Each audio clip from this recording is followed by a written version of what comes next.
Okay, today we'll be talking about the architectural part of the Oracle database. To start with that, we'd like to go over this diagram. Like I was saying earlier, this depicts the database. This depicts the server. This depicts the computer, be it our desktop or our laptop that we are using to connect to the server. We've talked about the listener a couple times.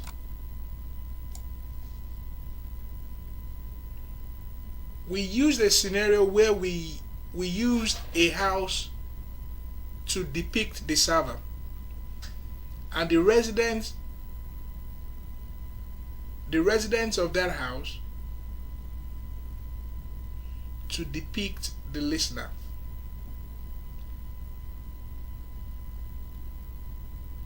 When someone rings the bell,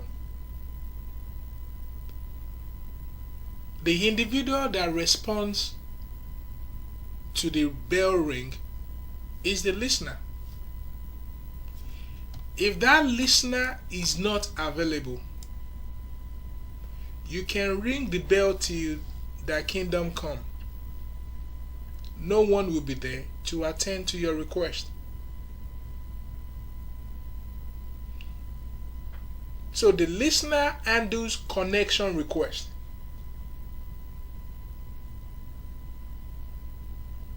It handles connection request. The reason why we depict our server is because no one has direct access to servers. At least they don't have the luxury of working directly on servers. Everybody remotes into the servers. So you use a client to remote to the server. What are the tools that we use in remoting? We use in remoting to the server. We use PuTTY. We can use SQL Developer.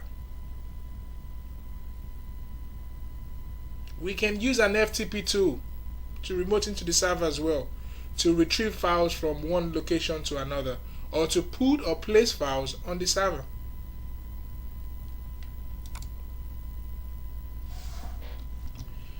This is the diagram that we are going to use in talking about the database architecture.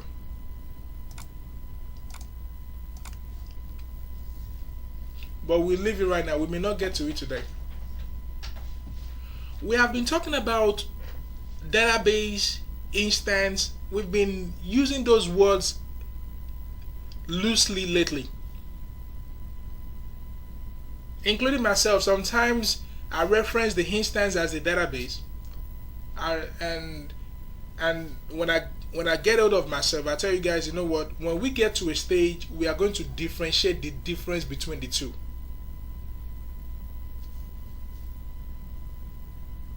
Please, all these materials are accessible to you guys. You can go ahead and read it as well, including in addition to the textbook that you already have access to.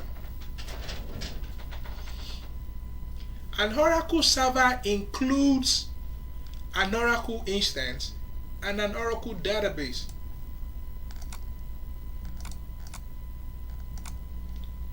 The server includes an Oracle instance and an Oracle database.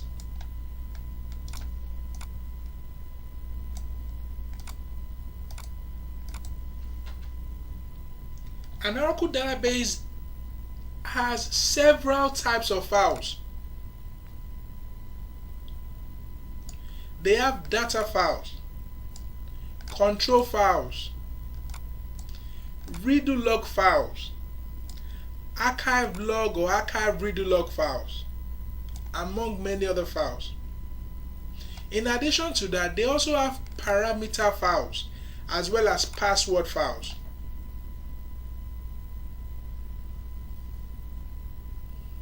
Those are the files that comprises or that makes up a database.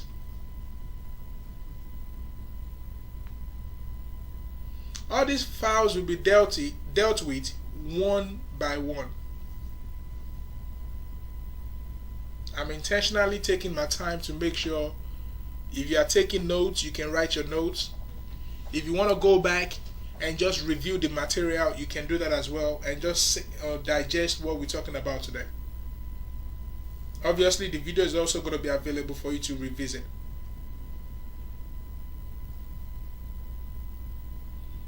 What is an Oracle instance? It is a combination of memory structure and background processes. Memory structure and background processes.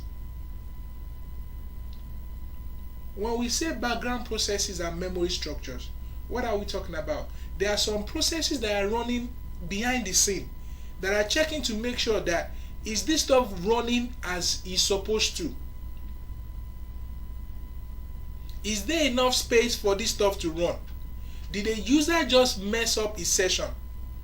Do I need to recover the database behind the scene because some stuff are not going as proper?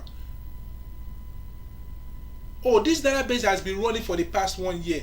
Since the database has data files and control files, they have all these files. Is there a way I can number all these files to make sure that they can be referenced when needed later? Background processes.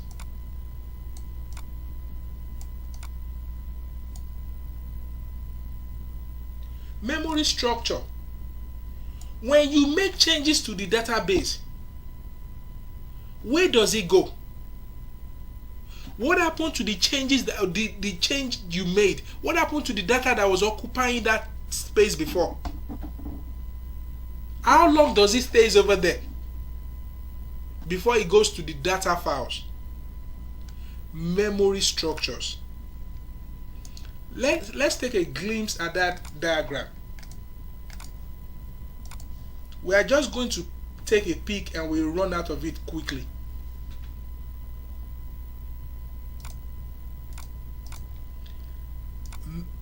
System global area. This houses most of the memory structure, if not all of it. And these are the background processes. Have you ever logged on to the database and it says idle instance? So if the instance is not up, the background processes cannot be up. Let's do a test. So now when we say the the Oracle instance is a combination of the background processes and memory structures, everything has to be running before the instance can come up. Once the instance is now up, the memory is in place, the background processes are in place. Now the database files can be opened and users can now start connecting to it.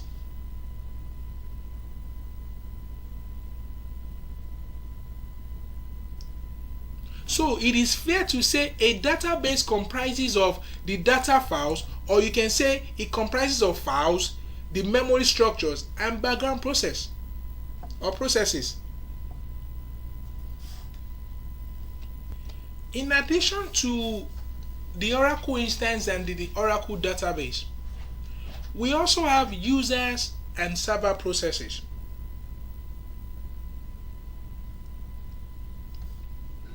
We have two types of process. Is either the server process is a dedicated server, or a dedicated server process, or it is a shared server process. Dedicated meaning 1-to-1 ratio. Shared meaning 1-to-many ratio. You don't want the processes of your database or your server to just support one person connecting to it. And there's a very, very good example over here. It says, think about your system in which you only have 4 client processes that need access to the database. With a dedicated server, each client processes require one dedicated server process. If each server processes consumes 8 megabytes of memory, multiply that 8 times 4 the people that needs it. That's 32. It's much more easy when it's 32. But consider it when it's now 100 or 300. It becomes a big problem. So many servers are always, or most servers are in big companies or small companies for that matter, are always shared servers. Focusing on the database part, since we have talked about the instance, we said the database comprises of several files. Those files are divided into two. One is a physical file, the other one is a logical file. Or we can just replace those files with structures. Physical and logical. What makes it physical? We can see their presence on the server. We cannot literally put our hands on them, but we can see them on the server. What makes them logical? They are not visible, they are inside the database.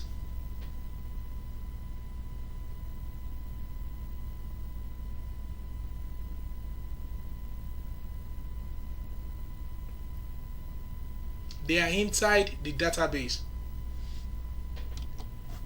Examples of some of those files are control files,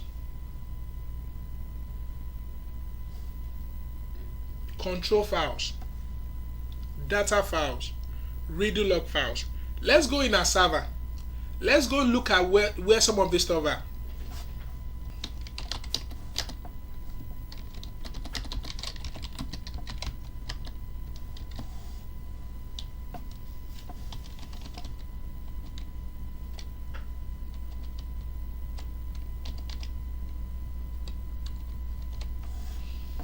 So that means that everything that has, if a database is going through a problem, is it documented somewhere where I can go see it? Yes. We'll talk about that when we get there.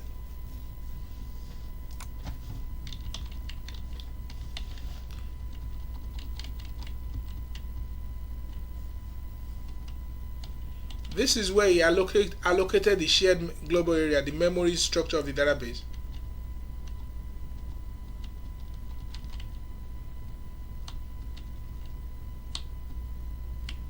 This is the parameter that is using to start up the database. That's the P file or SP file. This is where it starts the background processes. Starting background process for this. Each one of them do different things.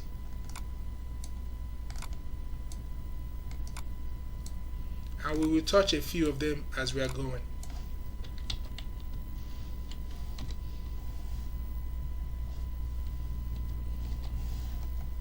Log writer, database writer, diag, checkpoint, SMON, recoverer or recoverer. So we'll check some of this stuff, we'll touch on them as we are going forward. What are we looking for? Control files. It contains the metadata of the database. What is a metadata? It contains data about data.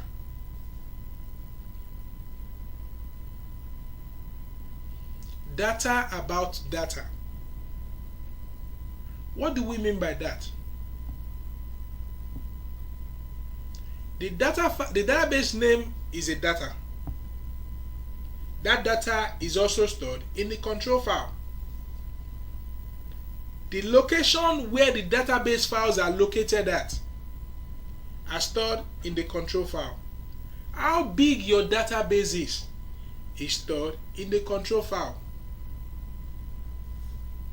Your sequence number that identifies each data files is stored in the data. Now you should now understand that since all those informations are stored in the control file, that control file must be critical.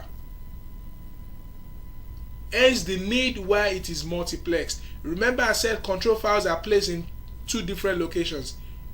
So if it's so critical to the existence of the database, if one get corrupted, at least you have a copy that you can create from the corrupted one. If the two get corrupted, it's a long process.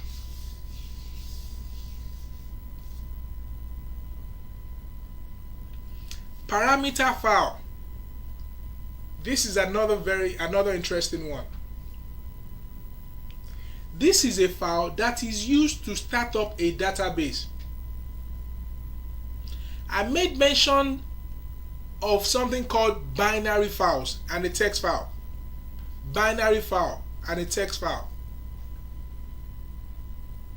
We'll try to shed some light on the two. But parameter file is used to set the parameters that will be used in starting up the database. We have two of them. We have one that is called server parameter file, and another one that is called initialization parameter file, or just P file, or init file.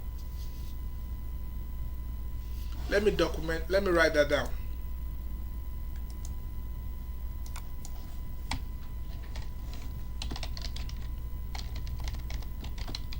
Parameter file.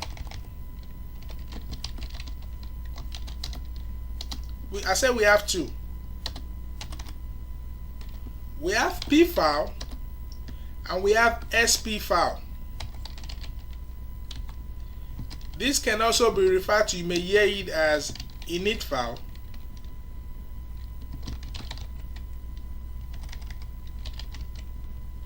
or you can hear it called initialization parameter file.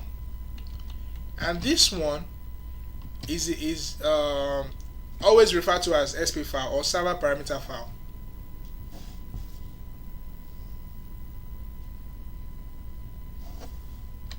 This file is a binary file.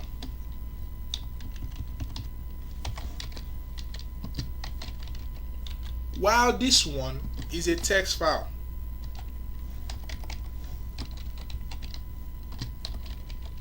What makes this one binary and what makes this one text file? Let's find out. To find out, we will create one file from the other so you can know that they are the same file.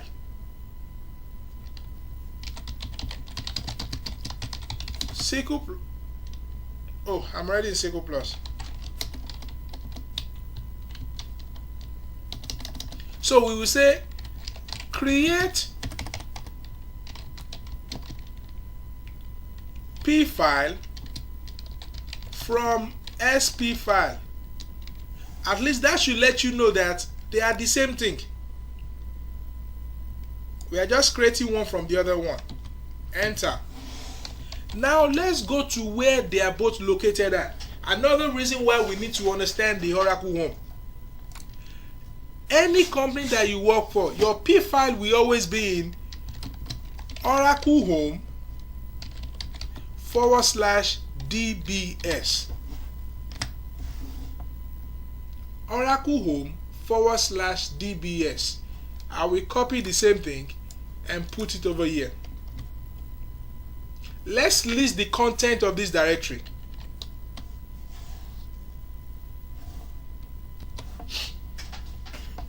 Before I go further, any question?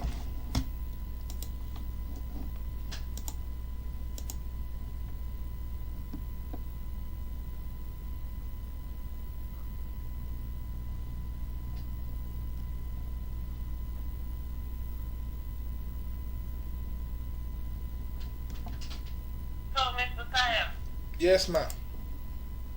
where is that table you just created? I did not create a table. I created a file. You created a file. I created a file. I did not create a table. I said create P file from SP file. And it says file created. If I want to create a table, this is not a syntax to create a table. And we'll see the table, we'll see the file that we created right now.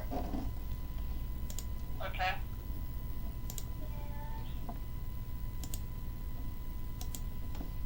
Any other question?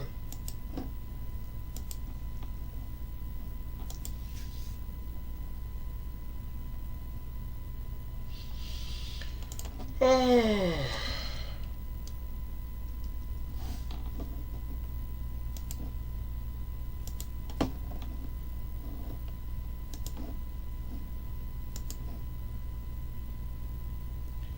In a few minutes we'll take a 5 minutes break, so we don't blow our head with all this information that we are loading onto ourselves.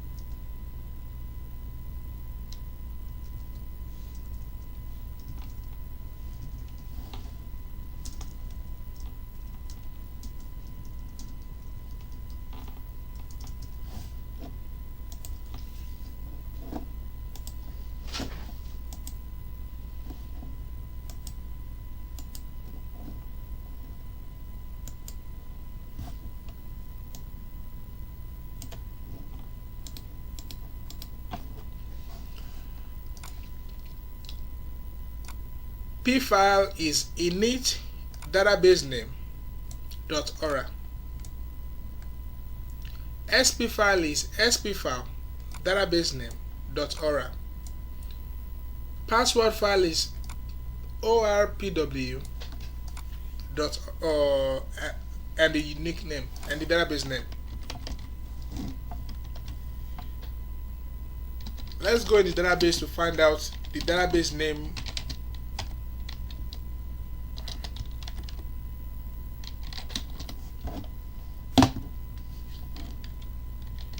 Select name from v$database. The database name is advanced, so anywhere you see this DB unique name, I should be seeing advanced over there. Exit ll. P file init advanced.ora. SP file advanced.ora. Password file orapw advanced. What is the date on this server? On this server, according to the server, today is the December 3rd, 10:47. This file was created today at 10:40, 7 minutes ago. So this is the file that we created 7 minutes ago. This one is already existed, has already been in existence. Okay, fine. Let's open the SP file before. Why do we say it's binary? View SP file. You cannot see the content of it. It is jargons to your eyes. The database can understand what is inside, but you cannot see for the most part what is inside. You may be able to read some of the content, but for the most part it is coded binary files. What is in the init file? The same thing that you saw in the SP file. However, it has been changed or transformed to what you can read. Let's look at some of this stuff. Advanced transfer cache. You will see that it's the same thing. This number over here, 138.412.0 whatever, 138.412.032. Oracle doesn't advise us to edit binary files, so we change it and convert it into a text file. What are we talking about? We are talking about parameter files. It is used to start up the database, but there are two different ones. There are SP file, and there is SP file, and there is P file. Question. Okay, in the absence of question, let's take a 5 minutes break. Maybe by the time we take the break, we'll have had some ministration and we can ask questions. We have not even started looking at the diagram. That one is definitely going to make our head twist a little bit. We will go, so well, this is the way this architecture will go. We'll talk about the physical files. We will go ahead and identify it, or we will finish. We're talking about it when we come back from break. We will go ahead. Okay, we may talk about the memory part of it as well.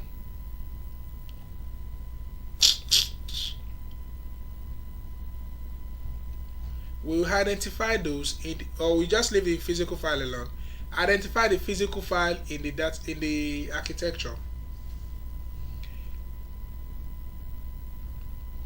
Talk about the background processes. Identify those in the architecture. So these are the background processes that we'll deal with. Identify those in the diagram. Then we now go back and tackle the memory structure.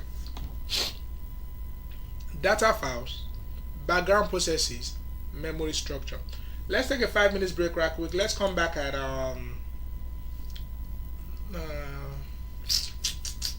let's come back at 9:20 and we'll continue from where we are. I guess it went too fast. We can't see what is going on.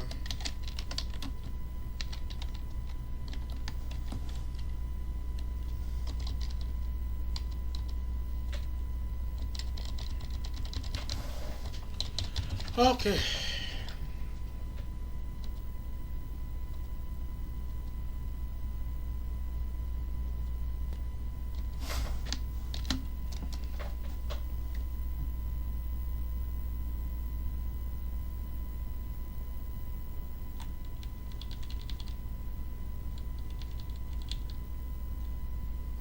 This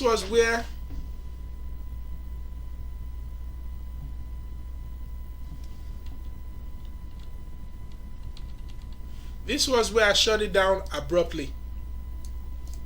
Okay, let's now go back up. This was where the services started back normally.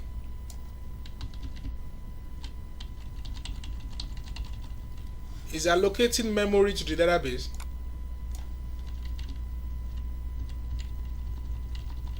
Is using the parameter file to start up. Is using SP file. You see that? Using parameter setting in server side or SP file located in this location to start up. Oh, another thing with the SP file and P file. The default starting file of the database is the SP file. If the SP file is not available, then the database automatically looks for the P file. Where is it looking for them at? It's looking for them in the Oracle home /DBS.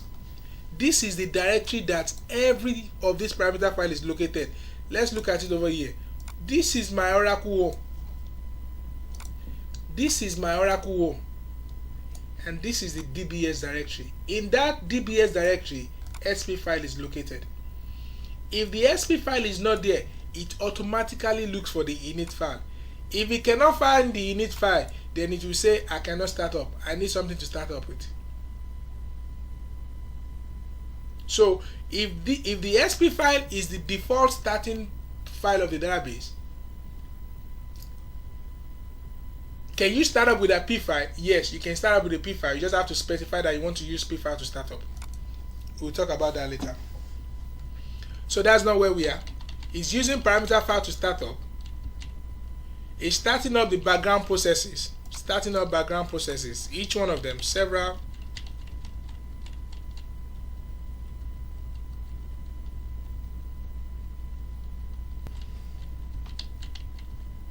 Beginning crash recovery. Because the database went down abnormally, it is believed to have crashed. Now it is going to recover that database. It is going to start a redo scan. What is in the redo log so I can put it back?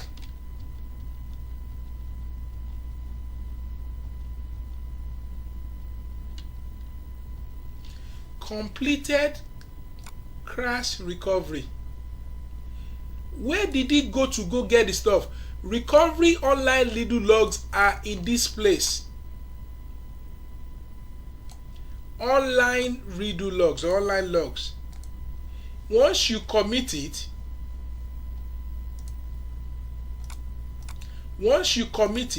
the log writer writes it from there and places it over here.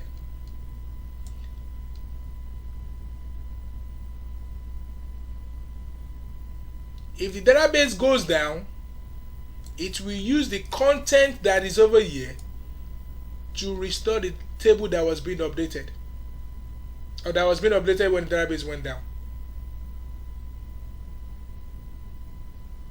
Another purpose for SMON, it randomly wakes up to check on the status of the database.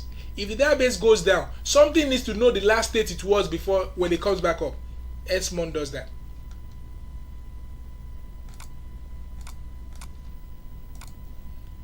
So now,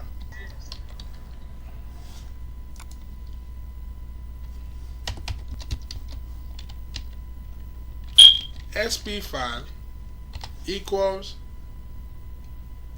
this place / this.